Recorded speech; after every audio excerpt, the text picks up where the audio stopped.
Shalom semuanya, kembali lagi bersama kami di sini ya. Para pengerja Tuhan yang luar biasa ini. Di hari ke-7 kita ingin doa 10 hari lagi. Di hari ke-7 ini mari kita siapkan hati kita sebelum kita mulai menyembah dan memuliakan nama Tuhan. Kita berdoa dulu bersama. Mari kita berdoa. Tuhan, terima kasih ya Tuhan, karena di hari ke-7 ini kami dapat kembali ya Tuhan, ibadah doa 10 hari ya Tuhan. Kau berkati ibadah ini dari awal hingga akhirnya, supaya tidak ada kekurangan sesuatu apapun ya Tuhan. Terima kasih Yesus, kami sudah berdoa dan menjawab syukur, haleluya. Amin. Mari kita angkat pujian ini, kita ingin menyembah Dia.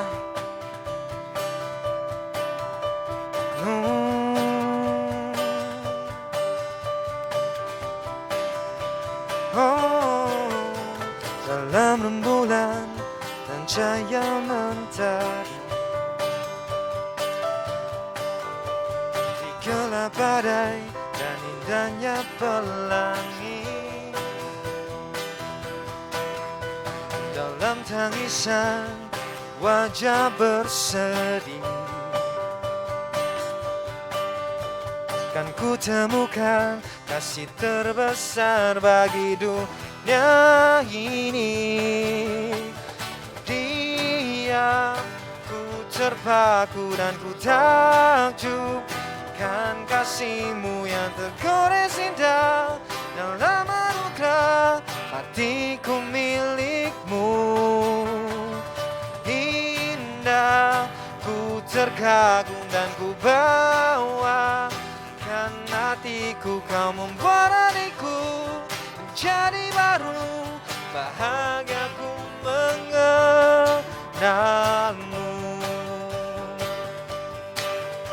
Kita mau angkat pujian ini dari awal. Kita katakan, dalam rembulan dan cahaya mentari, oh, di gelap badai dan indahnya pelangi, dalam tangisan dan wajah berseri, kan ku temukan kasih terbesar bagi dunia ini. Diam, ku terpaku dan ku takjub, kan kasih-Mu yang tergores indah, dalam anugerah hatiku milik-Mu. Indah, ku terkagum dan ku bawa, kan hatiku Kau membuat hariku menjadi baru, bahagia ku mengenalmu. Oh, ku terpaku melihat-Mu, ku terkagum memandang-Mu, ku terpaku melihat-Mu, ku terkagum memandang-Mu. Diam, ku terpaku dan ku takjub, kan kasih-Mu yang tergores indah, dalam anugerah hatiku milik-Mu. Indah, ku terkagum dan ku bawa, kan hatiku Kau membuat hariku menjadi baru, bahagia ku kita katakan, diam, ku terpaku dan ku takjub, akan kasih-Mu Kau membuat indah, dalam anugerah hatiku milik-Mu. Indah, ku terkagum dan ku bawa, kan hatiku Kau membuat hatiku menjadi baru, bahagia ku mengenalmu. Oh,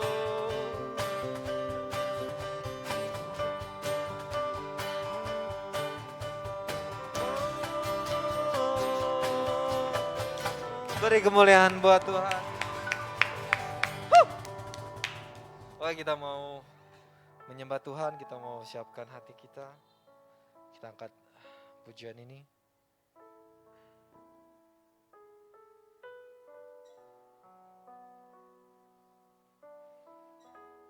Karena salib-Mu.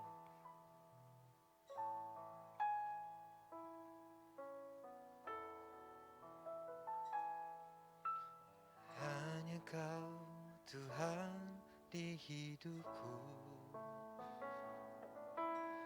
Kau berikan hidup yang baru. Darah-Mu menyucikan, pulihkan hatiku. Menyatakan Kaulah segalanya. Engkaulah sumber pengharapan. Kuasa-Mu sanggup menyembuhkan. Jiwaku pun berserah hanya kepadamu. Yesus, Kaulah segalanya. Kita katakan, karena salib-Mu ku hidup. Karena salib-Mu ku menang. Engkau yang berkuasa, sanggup untuk melakukan mujizat-Mu. Karena salib-Mu ku hidup. Karena salib-Mu ku menang. Engkau yang berkuasa, sanggup untuk melakukan mujizat-Mu di hidupku.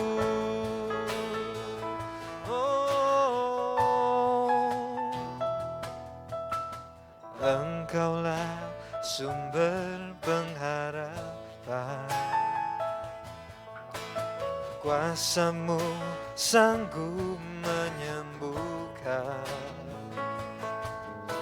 Jiwaku pun berserah hanya kepadamu. Yesus, Kaulah segalanya. Oh, karena salib-Mu ku hidup. Karena salib-Mu ku menang. Engkau yang bertasa, sanggup untuk melakukan mujizat-Mu.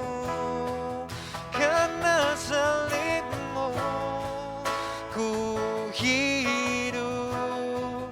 Karena salib-Mu ku menang. Engkau yang berkuasa, sanggup melakukan mujizat-Mu di hidupku.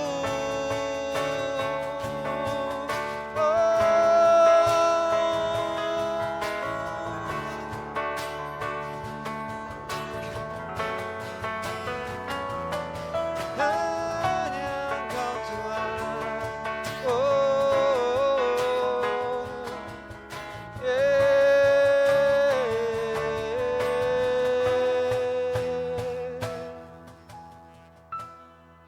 Karena salib-Mu ku hidup.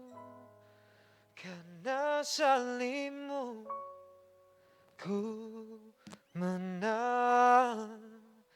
Engkau yang berkuasa,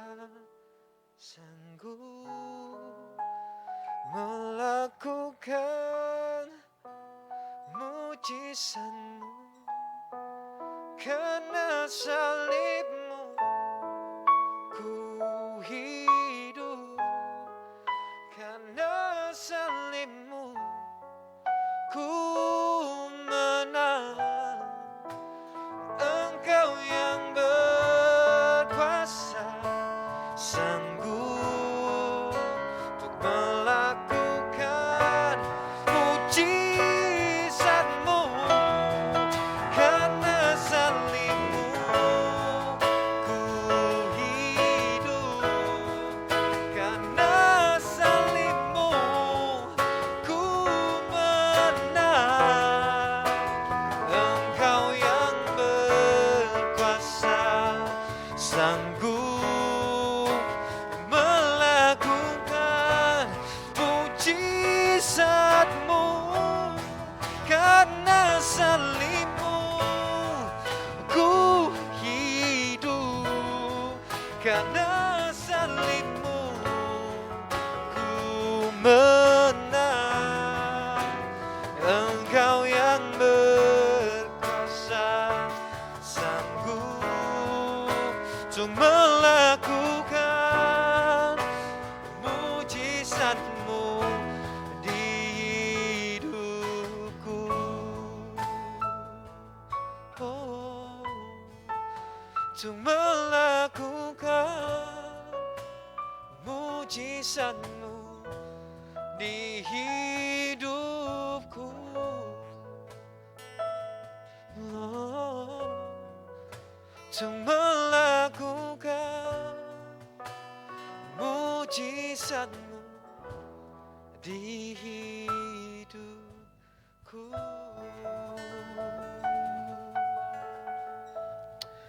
Ya Tuhan, terima kasih ya Tuhan. Kami sudah menyembah, kami sudah memuliakan nama-Mu ya Tuhan. Sekarang kami ingin mendengarkan doa firman-Mu ya Tuhan. Semoga firman-Mu dapat menjadi rema untuk kehidupan kami ya Tuhan. Terima kasih Yesus. Kami sudah berdoa dan mengucap syukur. Haleluya. Amin. Shalom, Jemaat GBK Ketapang Utara yang dikasihi Tuhan. Tidak terasa malam hari ini kita sudah sampai di hari yang ketujuh. Dan saya mendapat kesempatan untuk sharing firman Tuhan pada malam hari ini mengenai kematian rohani. Nah, sebelum kita masuk ke tahap selanjutnya, saya ingin kita sama-sama yuk buka firman Tuhan di dalam Wahyu 3 ayat 1. Perikopnya kepada jemaat di Sardis. Dan tuliskanlah kepada malaikat jemaat di Sardis. Inilah firman Dia yang memiliki ketujuh roh Allah dan ketujuh bintang itu. Aku tahu segala pekerjaanmu, engkau dikatakan hidup padahal engkau mati. Nah, malam hari ini kita ingin membahas mengenai kematian rohani. Kalau kita tahu tubuh kita itu terdiri dari 3, yaitu tubuh, jiwa, dan roh. Ya. Dan seperti kita ketahui, kematian itu pasti merupakan hal yang akan dialami oleh setiap orang. Dan itu hal yang pasti, hanya tinggal kita menunggu kapan giliran kita ya. Jadi kita harus terus siap sedia. Nah, ada hal yang ingin saya terangkan, bahwa kematian secara tubuh, itu kita berbicara bahwa pada saat kita mengalami kematian, tubuh kita sudah tidak berfungsi lagi secara biologis ya. Terpisahnya tubuh jasmani dengan roh kita ya. Itu disebut kematian secara tubuh, bahwa tubuh kita sudah tidak bernafas, segala anggota tubuh kita yang di dalam organ-organ kita juga sudah tidak dapat berfungsi dengan baik. Itu disebut juga dengan kematian. Nah, kematian secara jiwa. Kematian secara jiwa kalau mungkin secara kita bilang secara ekstrimnya tidak ada semangat hidup dalam menjalani kehidupan ini. Seperti kata pepatah, hidup segan mati tak mau. Begitu tuh, kayak melakukan sesuatu tidak ada antusias, tidak punya gairah lagi di dalam kehidupan ini ya. Dan kematian secara roh, kalau kita lihat kematian secara roh itu adalah keterpisahan roh kita dengan roh Allah. Nah, ini yang mau kita bahas pada malam hari ini. Apa sih kematian secara rohani ya? Di dalam kehidupan kita punya pasti ada yang bilang jasmani dan rohani ya. Jasmani yang tadi saya udah bilang pada saat kita hidup, kita tahu ya, jasmani kita bernafas, kita bergerak, kita melakukan aktivitas, itu karena kita hidup. Bahkan kita selalu merawat tubuh jasmani kita. Dengan apa? Dengan kita makan yang baik, kita minum. Kalau kita tahu bahwa air putih paling bagus 1 hari 2 liter. Kita rawat tubuh kita supaya organ tubuh kita berjalan dengan baik. Nah, kita melakukan aktivitas-aktivitas kayak sekarang lagi masa-masa pandemi. Kita merawat tubuh jasmani kita. Ngapain tuh? Kita makan yang sehat, kita juga berjemur ya, supaya tubuh jasmani kita tetap sehat dalam menghadapi penyakit-penyakit, menghadapi virus. Kita punya kekuatan, kita punya imun yang baik ya. Nah, semuanya itu kita pelihara pada saat kita masih diberikan kesempatan untuk hidup. Nah, kalau secara rohani sekarang, apa sih yang harusnya kita lakukan? Kalau jasmani aja kita bisa pelihara ya tubuh kita ya. Nah, secara rohani kita juga harus memelihara. Apa yang harus kita lakukan?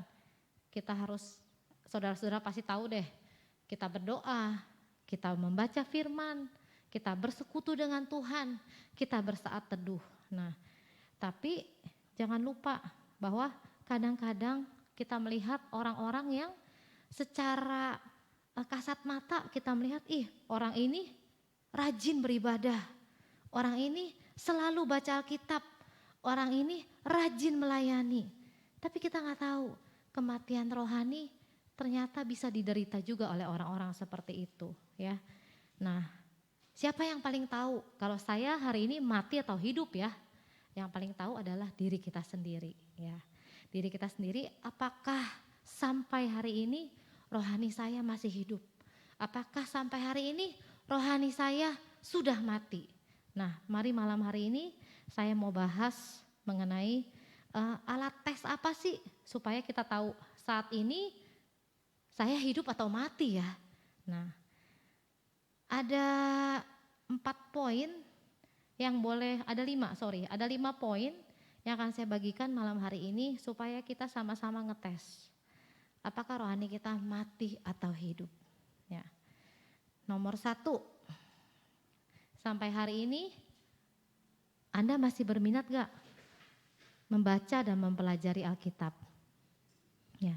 Seperti halnya tubuh perlu makan, maka rohani kita juga perlu dikasih makan dan minum supaya rohani kita tetap hidup. Makan dan minum untuk kerohanian adalah firman Tuhan. Firman Tuhan yang bisa kita dapat, kita bisa pelajari dari Alkitab. Bahkan hari-hari ini zaman yang canggih. Pada saat kita kurang mengerti nih, apa sih artinya dari firman Tuhan di ayat ini atau di perikop ini? Saudara-saudara bisa buka melalui YouTube. Diterangkan secara mendetail apa ya artinya, apa ya yang tersirat di dalam ayat ini ya. Hal itu kita lakukan supaya kalau tubuh jasmani aja bisa bertumbuh dari kecil, dia bisa bertumbuh menjadi besar, dan tubuh rohani kita juga bisa bertumbuh saudara-saudara. Melalui apa? Melalui membaca Alkitab. Coba kita buka yuk, benar gak sih? Di 1 Timotius 4 ayat 13.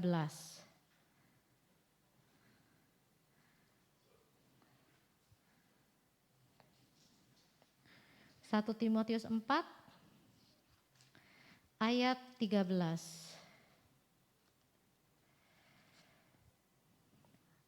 Sementara itu sampai aku datang, bertekunlah dalam membaca kitab-kitab suci, dalam membangun dan dalam mengajar. Ternyata firman Tuhan itu berguna, saudara-saudara, untuk membangun setiap kita dan untuk mengajarkan kepada setiap kita. Nah, oleh karena itu makanya dibilang firman Tuhan bisa membuat rohani kita bertumbuh. Ada satu ayat lagi, yuk sama-sama kita buka di Efesus 3 ayat 4.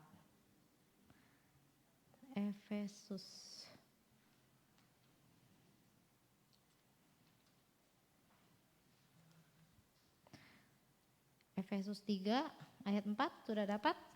Nah, di firman Tuhan mengatakan apabila kamu membacanya kamu dapat mengetahui daripadanya pengertianku akan rahasia Kristus. Bahkan di ayat Efesus 3 ayat 4 berbicara lebih jauh lagi. Bukan hanya bisa membangun, bukan hanya bisa mengajar, tetapi melalui firman Tuhan kita bahkan memperoleh pengertian akan rahasia Kristus.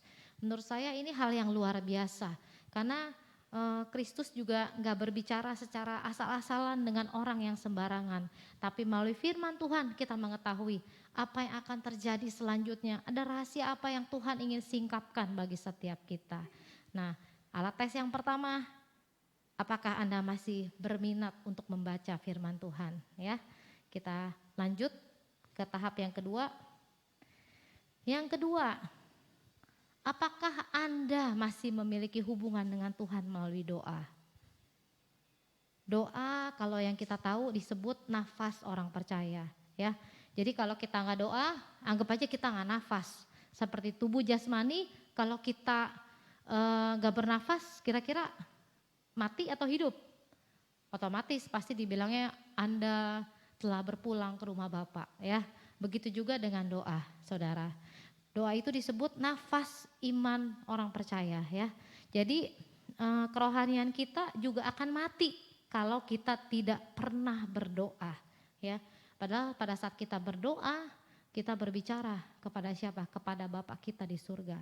Kita berbicara dan kita selalu dapat pewahyuan yang baru, kita dapat disegarkan dengan hadirat Tuhan yang baru pada saat kita datang berdoa. Dan saya pun mengalami pada saat kita datang berdoa tadinya kita lemah, letih, lesu, gak berdaya. Tapi pada saat kita datang berdoa Tuhan memberikan kekuatan yang baru bagi setiap kita. Ya, jadi seperti orang yang sudah tidak punya semangat hidup tapi pada saat kita berdoa kita dapat semangat yang baru. Yuk kita buka firman Tuhan. Di mana yang mengatakan bahwa doa itu merupakan hal yang penting dalam kehidupan kita. 1 Tesalonika 5 ayat 17.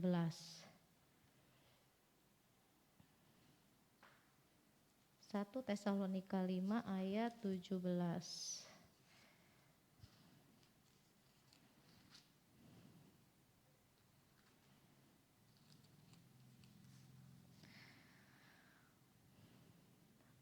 Singkat, cuma bilang tetaplah berdoa, ya.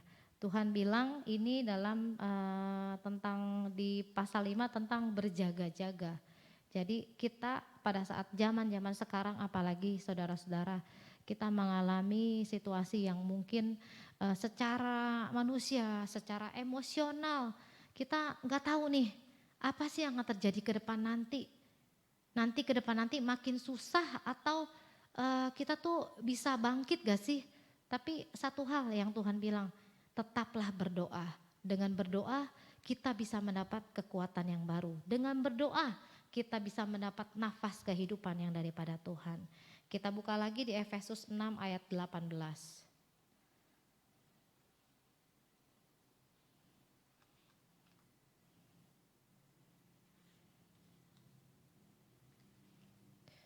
Efesus 6 ayat 18. Dalam segala doa dan permohonan, berdoalah setiap waktu di dalam roh dan berjaga-jagalah di dalam doamu itu dengan permohonan yang tak putus-putusnya untuk segala orang kudus, ya. Bahkan di dalam doa kita bisa menaikkan permohonan kita kepada Tuhan. Di dalam doa kita bisa berjaga-jaga, kita bisa memagari keluarga kita bisa memagari orang-orang kudus. Supaya melalui doa itu Tuhan mengetahui dan Tuhan mendengar dan Tuhan menjaga setiap kita. Nah kalau saudara tadi yang pertama, minat gak membaca Alkitab? Yang kedua, masih berdoa gak kepada Tuhan? Alat tes yang ketiga supaya kita mengetes malam hari ini, apakah kita mati atau hidup di dalam rohani? Nah yang ketiga, apakah Anda masih berminat kepada perkara rohani? Ya, mendapatkan tubuh yang sehat salah satunya dengan menggerakkan badan kita, ya. Kalau badan tidak bergerak, otomatis apa tuh?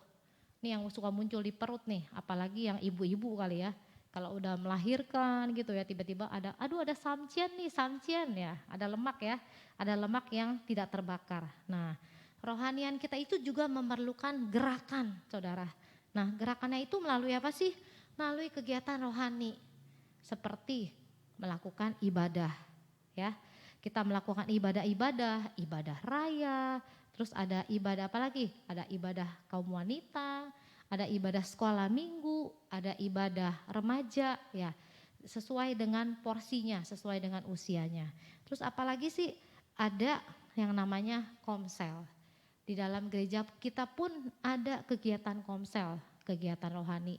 Yuk sama-sama kita dukung kegiatan ini, di mana supaya tubuh kita bergerak secara rohani. Dan pada saat kita bergerak, ada pembakaran yang dilakukan. Dan itu membuat tubuh kita menjadi sehat. Jasmani aja sehat, apalagi rohani. Di mana pada saat kita melakukan kegiatan-kegiatan itu, kita juga bertemu dengan teman-teman serekan kerja kita. Di mana mereka punya level iman yang mungkin lebih tinggi atau sama. Tapi kita mendapat dukungan dari teman-teman kita pada saat kita punya komunitas. Dan pada saat kita lemah, pada saat kita enggak berdaya, mereka bisa memberikan masukan bagi setiap kita. Di mana kita juga sama-sama bertumbuh di dalam keluarga rohani. Dan biarlah juga melalui ibadah, melalui komsel yang ada pemuritan, mungkin ada kegiatan penginjilan yang dilakukan. Tetapi biarlah setiap aktivitas yang kita kerjakan itu menunjang untuk rohani kita, supaya kita tidak mengalami kematian rohani, ya. Dan juga iman kita terus terjaga, bahkan kita terus dapat didoakan oleh teman-teman sepenanggungan kita. Pada saat kita mengalami masalah, kita mungkin berasa enggak kuat lagi, tapi karena teman-teman di samping kita, di sekitar kita, dia mendukung setiap kita mendapat kekuatan yang baru. Rohani kita bangkit, kita jadi iman kita juga semakin bangkit. Amin. Ya, kita bisa baca juga di Yohanes 3 ayat 6. Tentang kenapa sih kita harus melakukan kegiatan-kegiatan rohani, ya. Yohanes 3 ayat 6.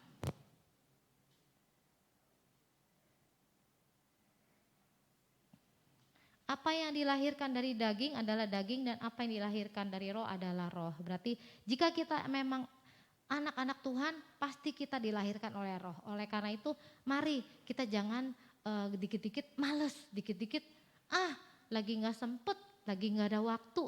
Tapi jika kita dilahirkan oleh roh, mari kita bergerak dengan roh kita. Kita bergerak, kita melakukan aktivitas-aktivitas supaya roh kita juga dibangunkan. Yang satu lagi Ibrani 10 ayat 25.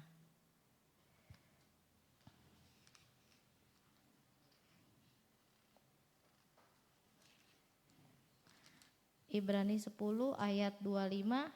Janganlah kita menjauhkan diri dari pertemuan-pertemuan ibadah kita, seperti dibiasakan oleh beberapa orang. Tetapi marilah kita saling menasehati dan semakin giat melakukannya menjelang hari Tuhan yang mendekat. Ya, kalau di firman Tuhan mengatakan jangan menjauhkan diri, tapi mari mulai malam hari ini kita mendekatkan diri kepada setiap ibadah yang dilakukan oleh gereja kita. Apapun program yang ada di dalam gereja kita, yuk sama-sama kita lakukan.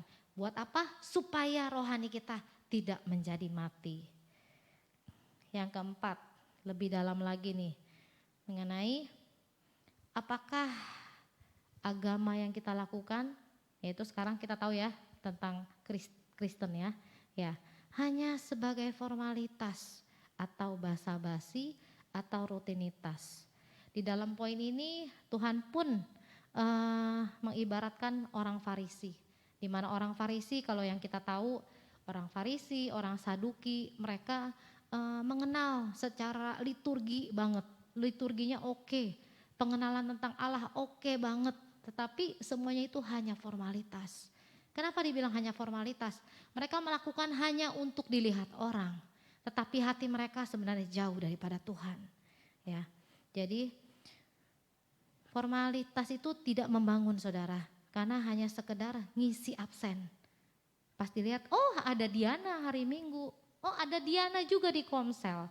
Tapi padahal, biarin deh, biar gak dicariin ibu gembala atau gak dicariin gembala. Jadi saya datang. Jangan. Kalau kita selama ini masih melakukan hal seperti itu, mari kita ubah malam hari ini. Bahwa pada saat kita ke gereja, kita datang beribadah, itu bukan formalitas. Tetapi karena ucapan syukur kita kepada Tuhan. Tuhan udah sertai sepanjang minggu ini. Tuhan memberkati keluarga kita. Tuhan memberkati pekerjaan kita. Ya. Dan juga saudara, jika bagi Anda yang memang belum terlibat di dalam pelayanan, yuk mulai malam hari ini kita juga terlibat di dalam pelayanan kepada Tuhan. Ya, jangan menjadi seperti orang Farisi yang kelihatannya keren banget, kelihatannya bagus banget, tetapi di dalamnya nothing, di dalamnya kosong, di dalamnya hampa. Nah, itu bisa menjadi hal yang membawa kita kepada kematian rohani. Ya, bahkan Tuhan Yesus juga mengecam orang-orang Farisi, ya, karena perilaku mereka juga tidak menjadi berkat buat orang di sekitarnya. Bahkan membuat orang di sekitarnya malah menjadi malah orang-orang di sekitarnya jadi mencibir. Jadi membuat mereka tuh tidak menjadi saksi.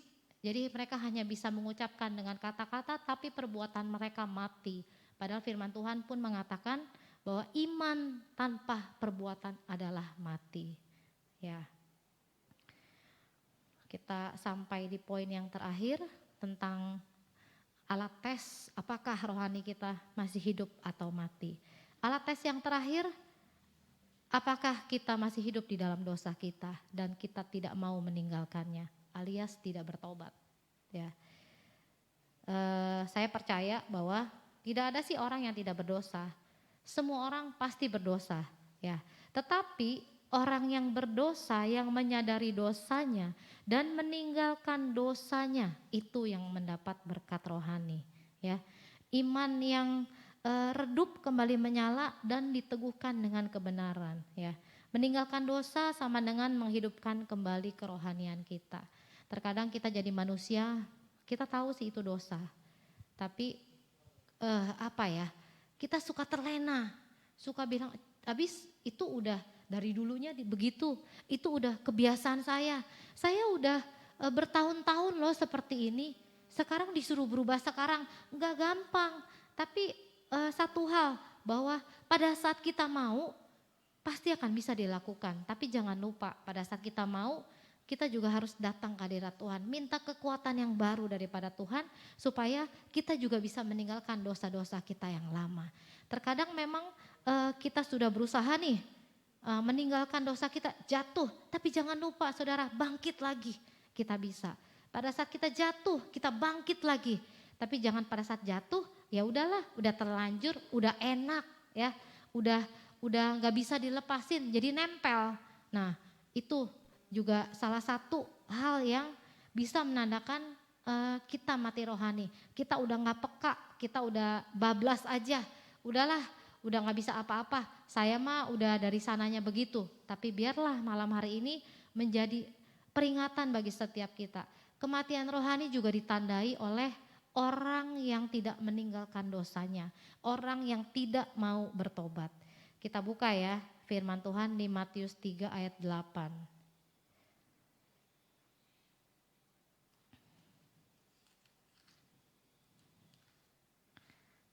Matius 3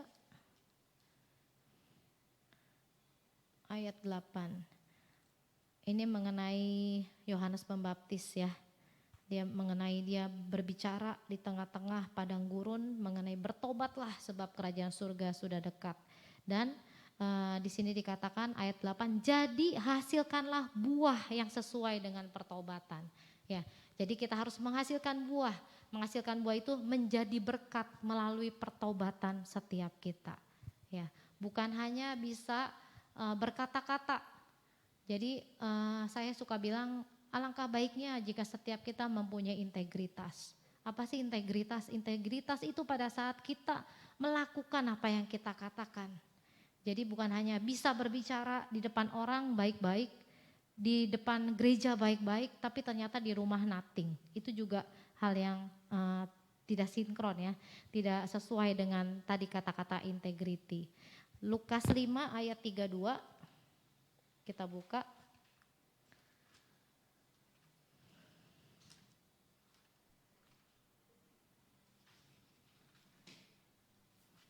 Lukas 5 ayat 32. Nah, aku datang bukan untuk memanggil orang benar, tetapi orang berdosa. Ada kata-kata lagi di belakangnya. Supaya mereka bertobat. Bukan supaya mereka tetap tinggal di dalam dosa, tetapi supaya mereka bertobat. Pada saat Tuhan Yesus datang ke dunia ini, memang dia tahu bahwa setiap kita orang berdosa, tetapi dia mau supaya kita meninggalkan dosa kita. Nah, tadi kita udah dengar ada 5 poin mengenai alat tes kita. Nah, setelah kita telaah dari 1 sampai 5 tadi, ada berapa poin tuh yang kita kira-kira ternyata masuk di dalamnya. Hanya saudara yang tahu, hanya saudara yang bisa menjawab bahwa ternyata saya udah kehilangan 1 poin atau 2 poin atau 3 bahkan 5. Tetapi apa nih harus saya lakukan sekarang? Nah, bagaimana sih cara kita membangkitkan rohani kita yang telah mati? Menurut saya momen-momen saat ini merupakan momen yang tepat, saudara. Karena kita melihat kebangkitan Tuhan. Kita melihat bahwa Tuhan mengasihi setiap kita. Dia telah mati bagi kita. Dia lahir dulu bagi kita, itu menandakan bahwa dia peduli akan setiap kita.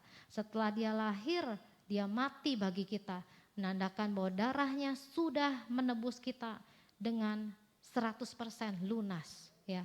Setelah itu dia juga membuktikan kealahannya, bahwa dia bangkit bagi setiap kita.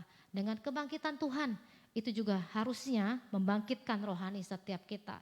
Karena kita tahu kita punya Allah yang dahsyat, kita punya Allah yang hebat, bahkan yang lebih dahsyatnya lagi, dia naik ke surga. Dia naik ke surga, dia menyiapkan tempat bagi setiap kita. Dia Allah yang selalu peduli akan kehidupan kita. Tapi apakah pada malam hari ini kita mau gak rohani kita dibangkitkan kembali? Ya, gimana sih caranya membangkitkan rohani yang telah mati? Ada beberapa tips yang boleh saya bagikan. Mungkin yang pertama, ingat cinta mula-mula kita kepada Tuhan. Ada yang pernah jatuh cinta? Saya rasa apalagi yang pacaran ya, yang suami istri. Nah, pernah jatuh cinta gak? Pasti pernah. Pada saat kita jatuh cinta nih, apa juga dilakuin. Mau rumah dari ujung ke ujung juga disamperin. Ya, hujan badai juga disamperin. Ya, mau sampai orang bilang hujan sampai sampai nggak kelihatan juga, pokoknya disamperin. Itu saya alamin ya sama suami saya ya. Pada saat waktu pas pacaran, apa juga kita lakonin lah gitu. Nah, ingat cinta kita mula-mula sama Tuhan. Pada saat kita ingat cinta kita mula-mula, itu membangkitkan rasa di dalam hati kita dan membuat kita berpikir ulang kembali bagaimana cintanya Tuhan kepada kita dan bagaimana pada saat saya sungguh-sungguh sama Tuhan. Hal itu bisa memberikan getaran-getaran tertentu. Pada saat kita mati seperti kita disetrum, langsung kita menjadi bangkit ya. Boleh mengingatkan cinta kita yang mula-mula kepada Tuhan. Di saat kita melakukan apapun buat Tuhan, nomor 1. Yang kedua, hidup intim dengan Tuhan. Mulai dari persekutuan kita dengan Tuhan, mulai bangun lagi. Mungkin awal-awal masih bolong-bolong. Hari ke-1 iya, kedua enggak, ketiga iya, keempat enggak, kelima iya. Tapi jangan pernah menyerah. Mari kita mulai lagi, bangun lagi kehidupan rohani kita kepada Tuhan. Kita mulai lagi berdoa, kita mulai lagi saat teduh, kita mulai lagi melakukan mesbah. Keluarga ataupun yang masih sendiri bisa berdoa sendiri. Kita mulai lagi baca Alkitab, kita mulai lagi masuk ke teman-teman yang punya komunitas yang sama. Di mana kita bisa saling menguatkan. Nah pada saat saya percaya pada saat kita mulai hubungan kita intim lagi dengan Tuhan, di situ akan ada sukacita, di situ akan ada hal-hal yang buruk mulai bisa dihapuskan. Hal-hal yang tidak baik lama-lama mulai sirna ya. Kalau tadi kan berbicara tentang bertobat, kita percaya bahwa pertobatan akan dimulai pada saat kita belajar hidup intim kembali dengan Tuhan. Dan poin yang ketiga, mulai meninggalkan dosa, yaitu pertobatan. Jadi kalau kita tahu hari ini kita punya dosa apa nih?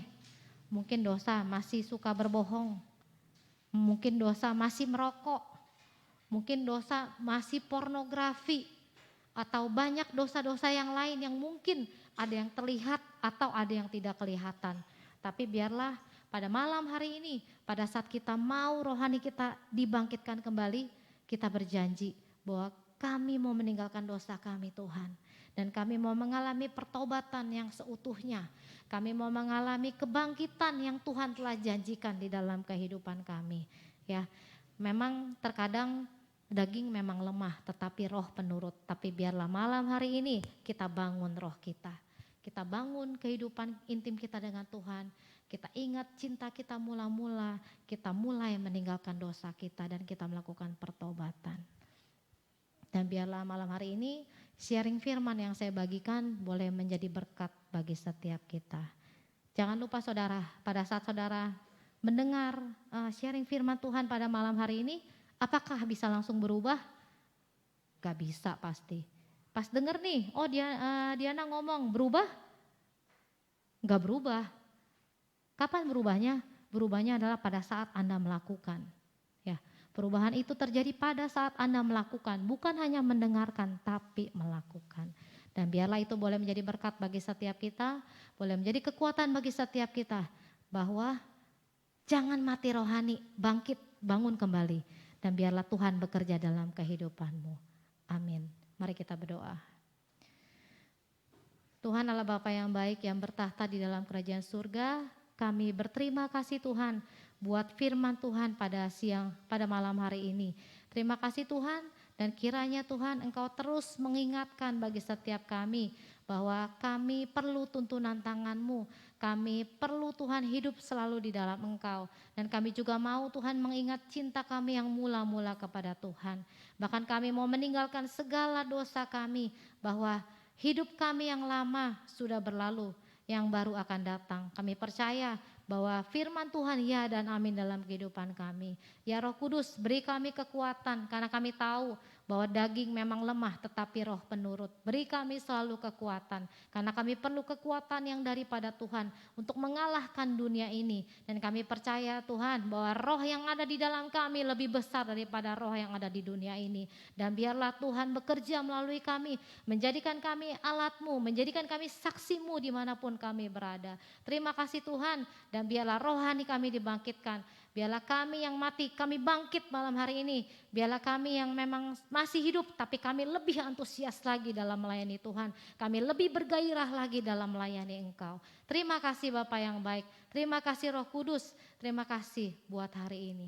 Di dalam nama Tuhan Yesus kami sudah berdoa dan kami mengucap syukur buat setiap pimpinan Tuhan di dalam kehidupan kami. Amin. Mari jemaat yang dikasihi Tuhan, kita bersatu di dalam doa. Tuhan, terima kasih Tuhan untuk berkat-Mu Tuhan pada kami semua Tuhan. Kami ingin bersatu hati Tuhan untuk berdoa bagi bangsa negara kami Tuhan, yaitu Indonesia Tuhan. Berilah bangsa Indonesia ini kedamaian sejahtera Tuhan untuk seluruh masyarakat ya Tuhan. Berkatilah seluruh pemimpin-pemimpin mulai dari presiden, wakil presiden, para menteri dan lainnya Tuhan, agar bisa menjalankan semua tugasnya sesuai dengan rencana-Mu Tuhan. Agar semua tidak ada kesalahan-kesalahan dan semua akan berjalan dengan baik untuk bangsa kami Tuhan. Tuhan berkatilah juga untuk pandemi yang masih berjalan ini Tuhan. Semoga pandemi COVID-19 ini akan segera berakhir Tuhan, dan kami bisa melakukan aktivitas kami Tuhan seperti biasanya Tuhan. Engkau yang lindungi kami semua Tuhan, Engkau yang tutup bungkus dengan kuasa darah-Mu Tuhan, agar semua pandemi ini cepat berlalu Tuhan.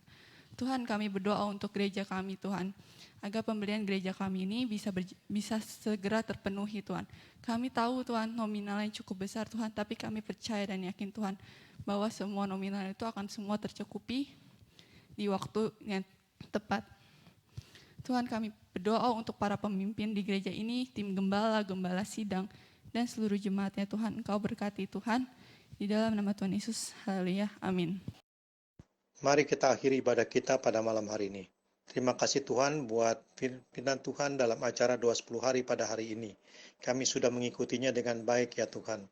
Biarlah semua yang sudah kami lakukan ini boleh berkenan di hadapan Tuhan. Terima kasih Tuhan Yesus buat firman-Mu, buat teguran-Mu, buat nasihat-Mu bagi setiap kami. Jadikan setiap kami menjadi pelaku-pelaku firman-Mu.